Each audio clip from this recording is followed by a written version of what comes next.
Alors, mesdames et messieurs, nous voici dans notre partie invitée. Alors, comme je vous avais dit que nous allons recevoir sur ce plateau Madame Nice avec elle, nous allons parler sur l'entrepreneuriat et le ménage.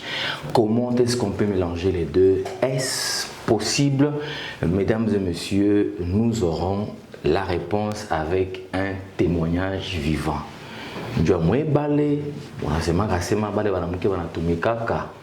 C'est un danger pour votre foyer. Nous avons déjà entendu dire ça.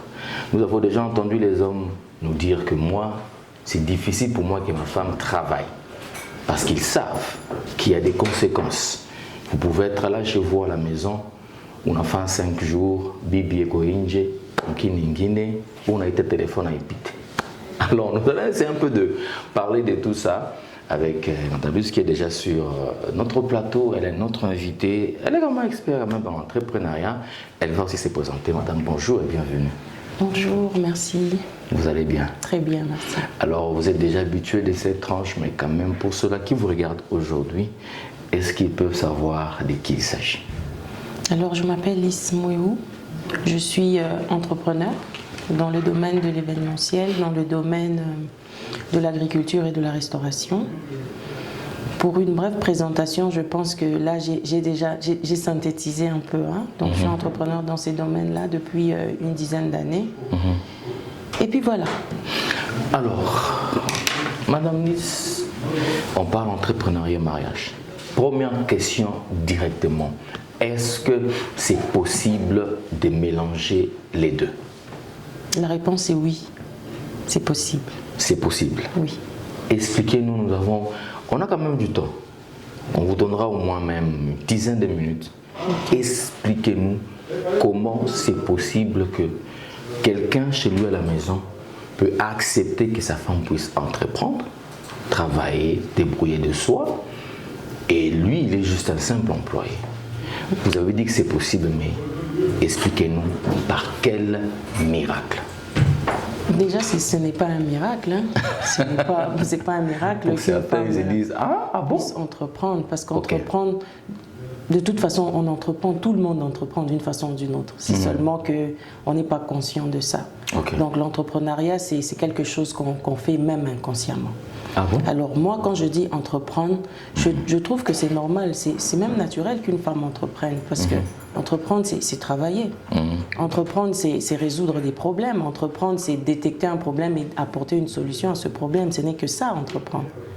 Alors que vous dites que voilà, comment imaginer que voilà, un homme employé puisse avoir une femme entrepreneur, comment permettre ça? Bon, je pense que les mots peut-être ne sont pas appropriés, mais moi je dirais que c'est possible. C'est possible, pourquoi? Parce que ça va aussi de sa contribution, parce qu'un être humain, ici sur Terre, il a ce besoin-là de faire quelque chose, un besoin de s'accomplir d'abord soi. Donc une femme, elle n'entreprend pas parce que d'abord elle est mariée, elle entreprend d'abord pour elle. Parce que derrière ce qu'elle fait, derrière ce qu'elle entreprend, il y a son épanouissement aussi. Il est important qu'elle le fasse pour son propre épanouissement, pour qu'elle sente qu'elle contribue à quelque chose dans ce monde, vous voyez. Alors, moi je dis que c'est possible, pourquoi? Parce que je suis la preuve vivante, j'entreprends.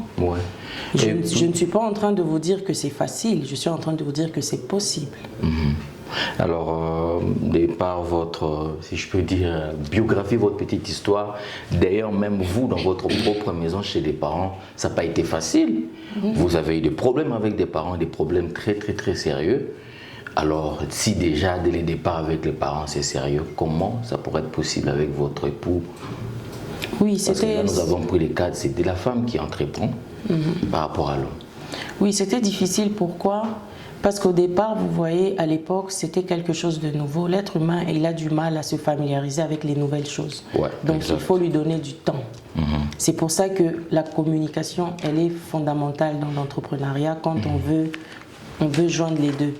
La communication, elle est primordiale. Pourquoi? Parce que on ne peut pas aimer ce qu'on ne comprend pas. Voilà pourquoi il faut parler.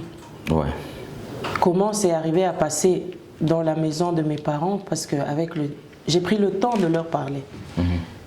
Vous devez défendre votre... C'est comme un projet que vous devez défendre, ça doit passer. Ouais. Parce que vous connaissez les bienfaits derrière, vous connaissez pourquoi vous le faites. Parce que quand on sait pourquoi on fait quelque chose, on sait se donner les moyens qu'il faut et on sait défendre cette chose. Donc j'ai pris le temps d'en parler, j'ai pris le temps de faire comprendre. Et c'est la même chose dans le couple. Ok. Il faut commencer par la communication. Oui, c'est fondamental. Il faut lui expliquer au fait. Il faut qu'il comprenne. Parce que quand il comprend, c'est plus facile. Vous n'allez pas vivre à couteau tiré. Parce que quand il comprend exactement d'abord ce que tu fais et pourquoi tu le fais. Le problème, c'est le pourquoi. Ouais. Moi, je le fais d'abord parce que j'ai un besoin de contribution très prononcé. J'ai besoin d'accomplir des choses. Parce que pour moi, entreprendre, c'est être en mission. Parce que si quelqu'un, il est là pour résoudre le problème de l'autre, il est en mission. Entreprendre, c'est une vocation. Pour moi. Vous voyez?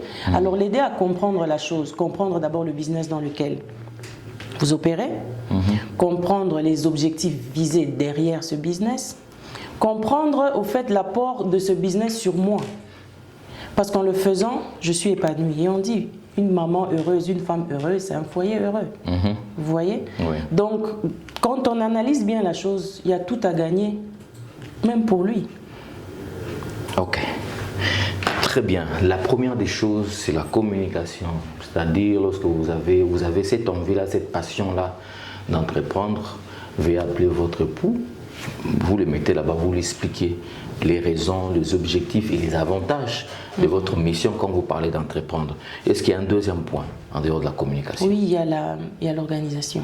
Ok. Quand on entreprend, on a besoin d'une organisation très structurée.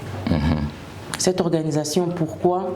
Parce que c'est comme vous dites, il y a deux domaines à gérer en même temps. Ça veut dire que si on n'est pas organisé, si on ne planifie pas les choses à l'avance ou on ne prévoit pas à l'avance, très vite, on sera inefficace de tous les deux côtés. Vous voyez? Donc, quand on sait structurer les choses du point de vue business, on sait structurer les choses du point de vue ménage, on arrive à créer l'équilibre entre les deux. Ouais. Comment créer l'équilibre? J'ai un rendez-vous avec un client à 6 heures, j'ai mon homme à la maison, j'ai des enfants. Est-ce que je dois laisser mon homme pour aller répondre à un client? Il y a un client qui me dit que je dois le rejoindre à Kinshasa. Demain, très tôt matin, les enfants sont en vacances. Comment je peux faire pour gérer les enfants et pour aller en mission à Kinshasa pour 2 semaines? Je sais que ça porte de l'argent, mais comment? Vous ne voyez pas que c'est une mission impossible? Déjà dès le départ. Pas du tout. Pourquoi le mot impossible figure beaucoup dans votre vocabulaire? Pas du tout.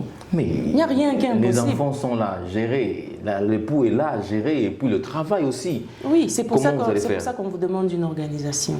Une organisation, ça veut dire une planification. Une planification, ça veut dire anticiper sur certaines choses. Un client ne m'a pas appelé aujourd'hui à 6 heures pour que je sois à 6 heures à Kin. Non. Vous voyez?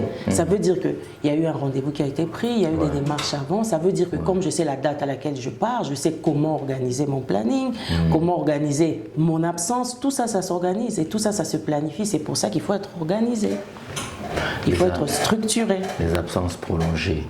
Il y a les temps forts des enfants à la maison. Vous êtes en mission, c'est l'anniversaire de l'aîné ou de la cadette. L'anniversaire de monsieur, il faut être là, il a appelé toute la famille et vous êtes absent. Comment faire dans ces cas-là? Oui, des fois, ça peut arriver. Ah bon? Ça peut arriver. Vous acceptez ça? Il n'est pas question d'accepter ça. Si on me pose la question maintenant, est-ce que tu aimerais rater l'anniversaire de ton fils, par exemple, je dirais non. Mais il y a des fois, il y a des choses, il y a des circonstances qui font à ce que pour cette fois-là, je ne sais pas être là. Et il faut enlever la culpabilité dedans, vous voyez? Parce que la culpabilité nous rend inefficaces. La culpabilité, déjà tous les matins, une maman, quand elle doit quitter sa maison, mais vous ne savez pas comment elle doit se tirer, la force que nous devons demander à nous-mêmes de nous séparer de nos enfants, surtout en bas âge, vous voyez? Donc si à ça, on doit rajouter de la culpabilité, ça fait qu'on devient inefficace. Il faut savoir pourquoi on fait les choses. J'entreprends, oui, mais c'est pour quelle raison?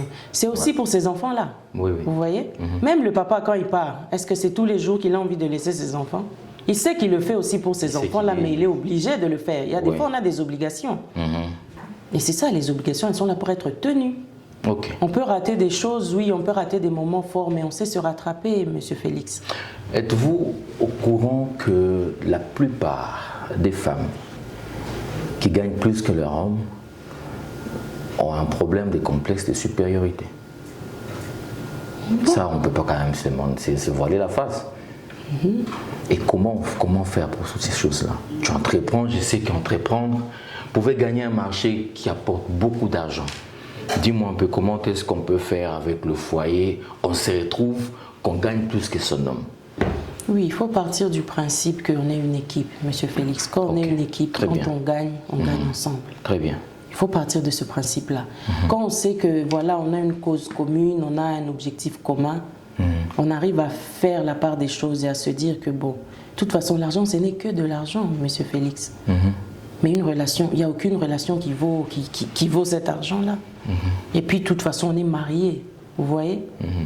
Donc, en partant de ce principe-là, il y a certains complexes qu'on arrive à gérer. Parce qu'on se dit, voilà, c'est au fait une fierté. On se dit, voilà, j'ai peut-être plus, oui, mais ça fait plus pour nous. Ça fait plus, ça nous permet d'avoir plus d'options, plus de flexibilité. Si on voit les choses comme ça, tout va du départ, de comment on a commencé notre relation. Tout va de la communication qui s'est faite avant. Vous voyez? Si la communication, déjà, dès le départ, elle n'était pas bonne, elle n'était pas claire, on aura ce genre de problème. Si je comprends, vous voulez me dire quoi? Quand la communication n'est pas bonne, n'est pas claire, c'est ce qui crée même ces raisons-là d'enorgueillir parce que j'ai beaucoup d'argent, tout ça. Oui, parce que chacun se dit que voilà, dès le départ, il se dit, bon, voilà, ça c'est moi. Donc moi, je vaux plus. Donc moi, je rapporte plus. Mais quand on est une équipe, croyez-moi, dans une équipe de football, quand on met un but, c'est pour l'équipe. C'est pas pour le buteur. Ouais. Vous voyez, c'est pour ça que dans une équipe, il y a les buteurs, il y a les défenseurs, il y a des gardiens. Mais quand on gagne tous ensemble. C'est pas une seule image qui est mise en avant. Et aussi celui qui entreprend pour des bonnes raisons. Il n'a pas besoin de montrer, il n'a pas besoin de ça. C'est de là qu'on voit les vrais entrepreneurs. Il n'a pas besoin de montrer qu'il fait plus, il n'a pas besoin de ça. Vous voyez? Si ça arrive dans un couple, ça veut dire que quelque part, il y avait déjà un cheveu dans la soupe. Si on a ce besoin de prouver à l'autre qu'on gagne plus, ça veut dire que déjà, il y avait un problème. Vous voulez dire, c'est parce que vous voulez dire ça à la télévision pour que les gens comprennent bien, c'est ce que vous aussi Pas vous du faites. tout, je peux vous dire la même chose hors télévision. Voilà. Comment elle structure les choses. Il faut faire la part des choses. Ça, c'est un mot-clé. La part des choses, ça veut dire quoi? C'est ce qu'on a dit là de gérer le temps. Ça veut dire savoir, d'abord en tant que femme, moi je les divise en trois. Femme, épouse et mère. En tant que femme, quand je dis femme, c'est être humain de genre féminin. Femme, fille par exemple, vous voyez? S'accomplir d'abord en tant que femme, ça veut dire connaître ce qu'on est, connaître ce qu'on vaut, connaître ce qu'on peut apporter à la communauté. Savoir, voilà, ça c'est en tant que femme, être humain, voilà, féminin, de genre féminin. Partir de ça, savoir exactement ce qu'on vaut, savoir ce qu'on peut apporter à la société, à la communauté, à l'humanité, voilà. Faire la part des choses d'abord en ça, sachant que moi là, je suis d'abord, voilà, je suis ce que j'ai énuméré là. Ensuite, en tant qu'épouse, savoir exactement que je dois, dans mon emploi du temps, dans mon quotidien, avoir du temps pour mon conjoint. Et pas que du temps. Là, on part sur du temps de qualité. Vous voyez? Le temps de qualité, il est il y a un temps de qualité. Il y a un temps de qualité. Le temps de qualité n'est pas quantifié en heures. Il est quantifié en qualité. On peut passer une heure. C'est un dossier là. C'est même un gros dossier. Ok. Vous voyez? Donc on peut passer une heure, qui peut paraître court, mais une heure de qualité. Vous voyez? Donc savoir faire la part des choses en tant que moi, en tant qu'être humain indépendante, en tant qu'être humain, voilà, et en tant qu'épouse d'eux. En tant qu'épouse d'eux, c'est de trouver des temps de qualité, c'est de trouver des conversations de qualité. C'est ce qui maintient l'équilibre d'un couple. Quand on sait communiquer sur des sujets assez solides, assez soutenus et des sujets, voilà. C'est là où il y a aussi un problème. On parlait des sujets d'aujourd'hui. Nous avons des femmes, quand vous parlez avec elles, ils disent non mais je sens que mon homme il est trop bas, on n'a pas de débat, de construction. Finalement, le problème c'est que quand un s'élève, l'autre doit suivre. Vous ne pouvez pas rester au même niveau pendant que par exemple monsieur évolue professionnellement, il évolue en formation, en connaissance. Et madame reste à faire la belle à la maison. Non. Pendant qu'il évolue, on évolue en même temps. Pour créer cet équilibre, parce que plus tard, ça crée des problèmes parce qu'on n'a pas le même niveau intellectuel. On n'a pas le même niveau de conversation. Ça fait que si on ne sait pas avoir une conversation dans un domaine tel avec son conjoint, ça crée des frustrations. Et c'est pas mon domaine, c'est pas ma profession. Oui, même si c'est pas votre domaine, il faut avoir ça s'appelle de la culture générale. Il faut avoir de la culture générale sur certains dossiers quand même, sur certains domaines. Apprendre un petit rien sur l'entrepreneuriat, tu fais quelque chose. Et aujourd'hui, on peut tout apprendre sur l'internet, on peut tout apprendre, on a tout. Okay. Donc rester là, se dire parce que c'est pas mon domaine, je vais rien connaître, mais bon. Ça peut créer des frustrations plus tard parce que votre conjoint ne sait pas avoir des conversations avec vous, il préfère causer avec ses amis. Vous voyez? Ok, on y va. Donc vous êtes une équipe, vous êtes censé être la base de... Complet, tout ça. Vous devez avoir des conversations sur un certain nombre de sujets sans problème, de la culture générale. On ne demande pas d'être expert, mais de la culture générale. Et en tant qu'épouse, voilà, faire la part de choses, savoir que voilà, à tel moment, je cesse d'être juste une femme, je suis son épouse. Et la dernière catégorie, c'est être la catégorie mère. Parce que c'est 80% la conséquence d'être épouse de quelqu'un, ce qui suit, c'est d'être mère à 80%. Vous voyez? Donc, je suis femme d'affaires, je suis entrepreneur, je suis femme, je suis genre féminin, je suis épouse, finalement je suis mère. Comment j'équilibre les trois? C'est en sachant donner du temps à chacun. L'une de ces parties. Exactement. Ok. Il faut se donner du temps d'abord à soi. C'est quand on est accompli soi qu'on arrive à donner le meilleur de soi à l'autre. Vous voyez? On dit généralement l'union fait la force. Mais c'est mieux de dire l'union des forts fait la force. Parce que l'union ne fait pas la force quand on est deux abrutis ensemble. Vous voyez? Deux abrutis ensemble, ça fait plus qu'abrutis. Mais c'est quand on est fort, séparément, qu'on se met ensemble. Deux forces, deux faibles, ça ne peut pas donner une force? Non. Je ne suis pas de cette école. D'accord. Donc il faut être fort d'abord, il faut être accompli soi, de se mettre avec l'autre qui s'est accompli ensemble, on fait de grandes choses. Très bien. Alors. Pour la dernière catégorie, en tant que mère, nous devons trouver du temps de qualité avec nos enfants. Ces enfants, c'est nous qui les avons fait venir sur cette terre. Ces enfants n'ont rien demandé. Alors ces enfants ne doivent pas subir nos choix. Ils ne doivent pas subir le fait que nous avons pris certaines décisions professionnelles, voilà. Les enfants, en analysant, ils ne demandent pas beaucoup. Les enfants, ce n'est pas les grands moyens qu'il faut, ce n'est pas beaucoup d'argent qu'il faut. Les enfants, ils ont besoin juste de la présence de leurs parents. Ils ont besoin de créer des souvenirs, vous voyez? Et des souvenirs, pour eux, ça vaut plus que tout l'or du monde.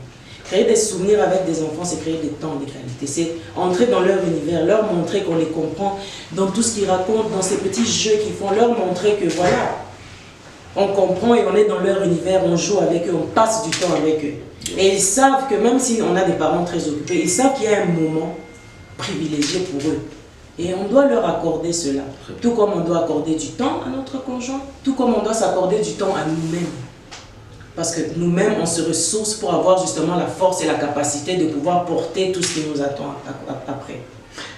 Merci beaucoup, Madame Luce. Vous avez beaucoup à Madame Luce, vous avez beaucoup à dire. J'ai beaucoup de questions, mais le temps nous fait vraiment défaut. J'espère encore vous revoir prochainement pour la suite, parce que j'ai tas de questions ici à vous poser. Il y a ces femmes-là, entrepreneurs comme vous, quand elles sentent qu'il n'y a pas le même niveau avec leur mari, elles préfèrent divorcer. Et pour faire se séparer, quand on sent que l'homme n'arrive pas, ne comprend pas, elle préfère divorcer. Est-ce que vous êtes aussi du même avis ou pas? On parlera de ça prochainement. Merci quand même d'être passé. Merci à vous. Merci beaucoup.